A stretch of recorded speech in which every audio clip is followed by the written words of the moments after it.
Government ने अपने आप को कभी भी बरीउल ज़म्मा नहीं समझा।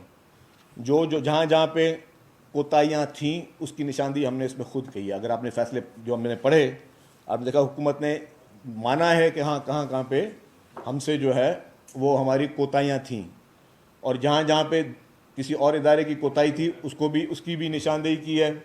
इसकी भी निशानदेही की है कि जी अगर बिल्डिंग की जो अपना इंतज़ामिया थी उसकी क्या जिम्मेदारियाँ थीं। एक तो ये कहा जाता कि जी उस इंतज़ामिया को कभी अलर्ट या वार्न नहीं किया गया। उस इंतज़ामिया को लेटर्स लिखें, राइटिंग में लेटर्स लिखें कि जी आपको ये आलात मौजूद होने चाहिए।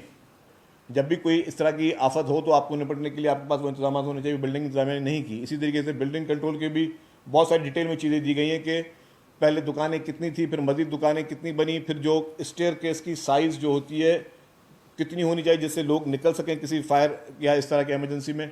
वो सारी संगीन बेज़ाब्तगियाँ भी आई हैं। और फिर जो मैंने बताया किन किन अदवार में जो है उनको अनड्यू किस्म के उनको फेवर्स भी मिलते गए और उसमें क्या क्या मुहरक़ात शामिल थे। तो ये सारी चीज़ें गवर्नमेंट ने वो सारी चीज़ें पॉइंट आउट करके जो ज़िम्मेदारान थे उनका तयन भी किया। और अब फिर हमने chief justice Sindh high court को लेटर भी अभी लिख दिया गया है, और लेटर में उनसे ये अपील की गई कि कोई भी सिटिंग जज जो है सिंध हाई कोर्ट का, उसको वो इंक्वायरी जो है वो सुपर्द करें और फिर मज़ीद इसका तयन किया जा सके।